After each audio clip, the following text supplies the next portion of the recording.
That has just been conducted between the task force and the states and territories.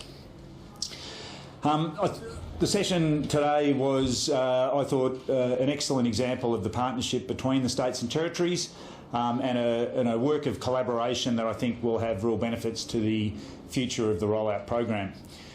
It is just another step in the planning process, but as a result of today, I have a better understanding of the various capacities of the states and territories, how they will be managing their rollouts as we go forward, the specific challenges that each of the jurisdictions have, and importantly, their expectations of the Commonwealth, because of course the work for the rollout for the rest of the year will be focused on both the primary care in the Commonwealth and the state and territory capacities in the jurisdictions. One of the outcomes of today is a commitment that we will need an enhanced way to assess progress of the rollout as we go, and then to be able to decide which of the pathways is working best and how we might be able to dynamically redistribute allocation of vaccines as we go.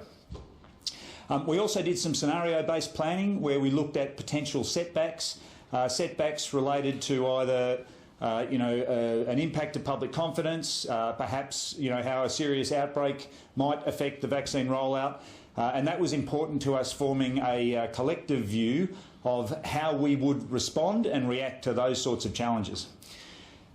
Tomorrow I'll be engaging with the Treasurer and Industry Forum, and I look forward to having similar discussions with them and looking to how industry may also now be incorporated into our plan. I'll then be making, as a result of today and tomorrow, refinements to the plan, sharing the draft plan then with the states and territories, and I look forward to sharing the plan more broadly with all of you in due course. Thank you. So in terms of some of the, issues that came up from the states and territories today, what were some of the things that they foresaw potentially, putting a spanner in the works of their vaccine rollouts? Yeah, look, so the capacity to deliver those ever-increasing amounts of vaccine towards the end of the year is one challenge. Some of the states and territories are already foreseeing that they may have, workforce challenges, particularly some of the smaller jurisdictions. So we talked about, how we might best manage that, whether there might be the ability to share capabilities across jurisdictions and the like. But there was nothing in there that was, really critical at this stage, but we then stress tested it through some of those other scenarios, and I think that we've got a good agreed position on how we will manage the challenges ahead. Was there any discussion of when the rollout will extend to people under the age of 40? Can you give any guidance to people under 40 as to when that might be for Pfizer versus specific? Yeah, no, look, that is a supply issue. We didn't discuss that specifically today, and I did mention this morning that I think when we get to September and October, if we've got the amounts of supply that we are forecast to have at those stages, then that is around about the time when we might be able to look at bringing more choice into the program, but we can't put a hard time on that just yet.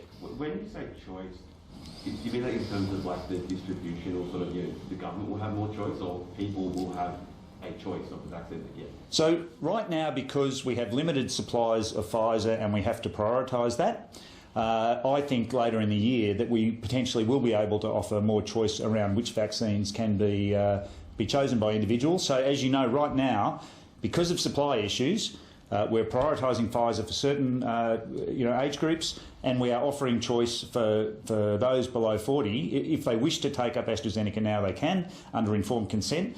But later in the year, when we have ample supplies of both, I think that might be a time when we can offer more choice to individuals. This morning as well, you were speaking about when Pfizer and then Moderna will come on later in the year. Yeah. Would you imagine that people under 40 may have the chance to actually get Moderna? So I know that obviously the Minister has talked about Moderna being part of the booster strategy, for instance. Will Moderna be offered for first shots, do you think? Look, we haven't I haven't formed an opinion on that just yet, but it's an mRNA vaccine.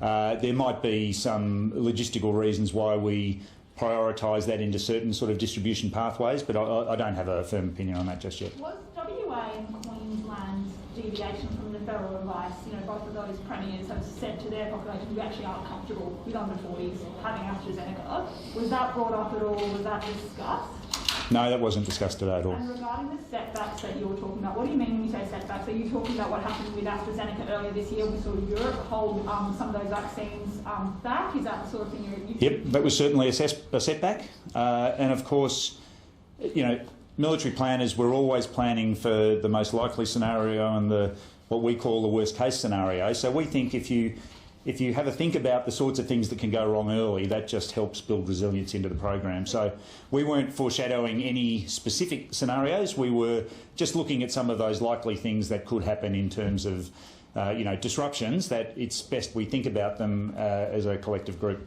early. And just part of your role, just something that some Australians might be thinking is, why are you here? Why were you brought on? Was National Cabinet not doing what it was supposed to do? How did that conversation go between you and the federal government? Why are you here? Yeah, I've been brought on by the Prime Minister to take operational control of the rollout and also the messaging around the rollout.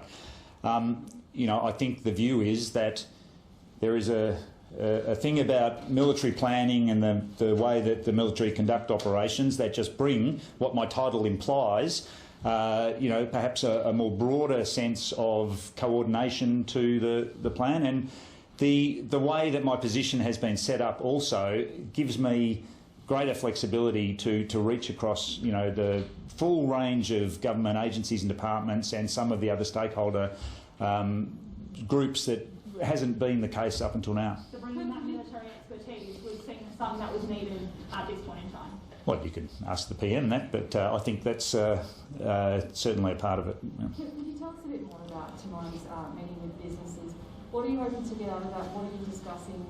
What are you hoping the businesses will offer maybe the broader community as well as their own workers in terms of this vaccination rollout? Yeah, sure. So look, business and industry have been very keen to be actively engaged in the rollout, and many of them have already been doing things in this space. But what tomorrow we hope to have is a national level discussion about where we see industry fitting into the rollout going forward, both our perspectives and theirs. Things obviously that will be discussed will be things like their ability to do workplace vaccinations. Then I think there will be discussions around policy settings that might either will help them, or policy settings they could put in place that may even help us in encouraging Australians to get vaccinated. And then I'll also be having a conversation with them around incentives maybe later in the program when we're trying to move portions of the population towards getting vaccinated. On workplace vaccinations, is it something you envisage it could be an additional string to the bow, people congregating their workplaces every day, speed things up? Do you expect? Yeah, absolutely. I mean, many of these industries already do annual flu vaccinations, for example. So I think there's a couple of attractions to their ability to do workplace vaccinations when it comes to the COVID vaccinations as well. They're used to vaccinating their workforce. It's another efficiency in the program potentially. It also takes burden off both the primary healthcare system and some of the state mechanisms if necessary. It's just another way of helping accelerate the program and using another workforce that's out there, which might be training up of the workforce that currently does flu vaccinations. Could that start quickly? Look, the key limiter at the moment would be availability of the vaccines. So I think right now we will prioritise particularly the Pfizer vaccines to the states and territories in the way we are doing. But certainly from around September, October, when we have greater access to the vaccines, I think that might be when workplace vaccination could be opened up. Can you give us a look into some of the other ideas that were discussed around scaling up the rollout? Are we looking at things like drive-through mass vaccination hubs, or travelling vaccination hubs into regional areas to try and get those doses out as fast as possible? Yeah, sure. So all of those options are under discussion. Now, very interestingly, the states and territories have employed different ones of these in their own ways. New South Wales, has had very great success with mass vaccination clinics. They've spoken to a capacity of getting through, 60,000 doses in a mass vaccination sort of clinic, and they're looking to expand that program. So today, one of the things we spoke about was learning from each other and learning from each of the jurisdictions on what works best and what might, be the best way for us to bring some of those things into play across the jurisdictions. Is there a specific look at how you make sure that people in regional areas aren't it isn't made more difficult for them to access vaccinations? If mass vaccination hubs are set up in the major cities, then people in Dubbo, Bathurst, Orange can get the vaccination at the same time. Yeah, sure. No, look, a real focus today was remote regional areas, Indigenous communities, because each of the jurisdictions has challenges in some way like that, so that's certainly on the front of our mind. I might go to some of the people on the phone now, if you pardon me. So, Chloe, are you there? Yes, I am. Thank you. You're obviously talking about all these, big ideas as the rollout scales up, but was there an acknowledgement today with the states and territories that not even phase 1A of the vaccine rollout is complete yet with aged care workers? That wasn't specifically discussed today, but I think, this is an ongoing program. There was certainly discussion about, some parts of the program will go more quickly than others, and as we go deeper into the program, that we will need to be monitoring that very carefully, and either reinforcing where we're getting really good progress at some stage or shifting effort onto some of those areas that might be not progressing as quickly as we would like. But all of these things will require ongoing attention as we go forward. Majura. Thank you.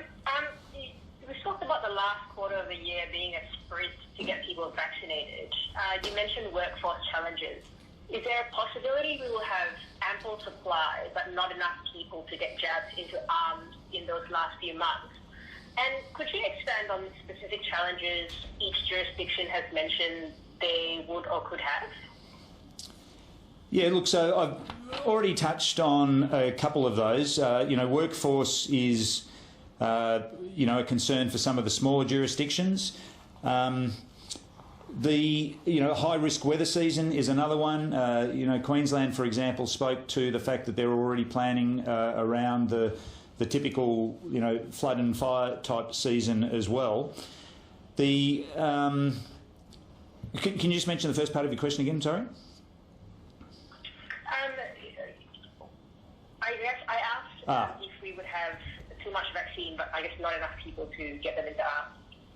Yeah, no, look, all of the jurisdictions acknowledge that there is a very significant ramp up towards the end of the year. My general sense is that all of the jurisdictions have good plans to be able to cope with that by the end of the year.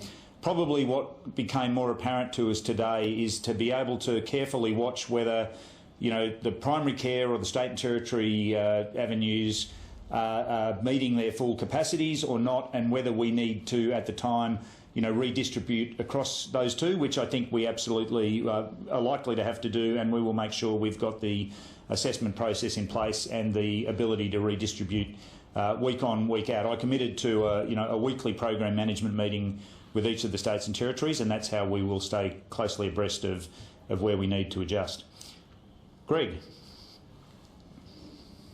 Yes, hello. Just on the workforce, if this is going to be, there are going to be vaccinations in businesses, do you envisage this will be done by a nurse, a qualified nurse, and are nurses actually involved in the process at the moment? Can you tell me about, exactly, obviously pharmacists are coming on, but is it still largely done by GPs? So currently across the country there is already a number of pathways. There are GPs, there are appropriately qualified nurses, we already have some pharmacists in this space. There were additional avenues being discussed by some of the jurisdictions today. Some of the jurisdictions are already looking at some medical students, for example, who can be qualified to administer these sorts of vaccines. There was talk of some of the paramedical sort of organisations that are out there that can also contribute. So all of these things are on the table. The states and jurisdictions have some different approaches to who exactly can administer these vaccines, but of course only appropriately qualified people will be administering the vaccines going forward. Just two more. But do you see it as being a nurse, though, for when business comes into play? Could it be like a lay person that does a course in how to administer it, or would you see it being a nurse that would come into companies? Like, what's your view? Yeah, well, at the moment, many of these industries have nurses who do flu vaccinations, for example, and we think with some appropriate training that they they should be able to do that as well. Of course, each of the vaccines have particular challenges that we'll need to make sure that there is appropriate medical support around the program, but these vaccinations are being applied in many different ways already, and where people have particular concerns, then they should be going to their GPs at the moment. If I can just ask you about you were talking about the communication and the messaging around the vaccine. There's been a bit of criticism about the communication we've had so far, the adverts and so on. Is there discussion going on about what we can do in a public messaging campaign? Any plans to ramp that up? And with the businesses tomorrow, Minerals Resources boss Chris Ellison has been really vocal that he wants to lend his support, and recently last week said he's heard crickets from the federal government. Have you spoken to Mr Ellison specifically? Is he involved in tomorrow? If you could just answer this. The mining industry are involved in the session tomorrow, so I look forward to those conversations. I haven't spoken personally to that individual just yet. I've spoken to a number of others, but tomorrow will be a very comprehensive session bringing in all of the relevant sectors. Communications campaign, sorry? Communications campaign. Look, we are right on the cusp of another phase of the campaign, and I'll have more to say about that in the very near term.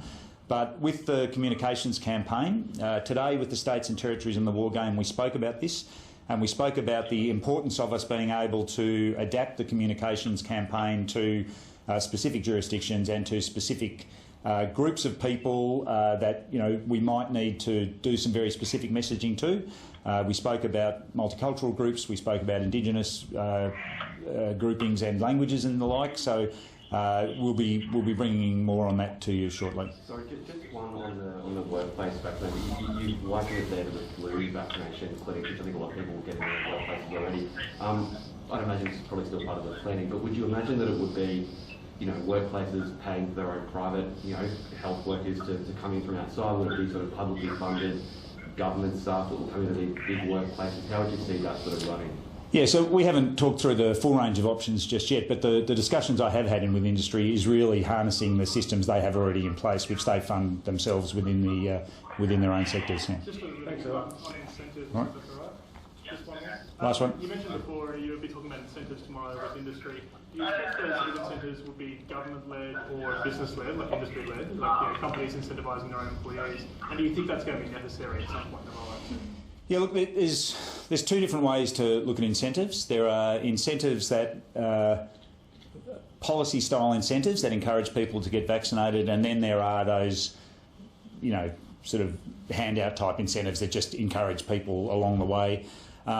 We will look at both of those. I'll talk to industry with the Treasurer tomorrow about how they see themselves best playing a role in that place.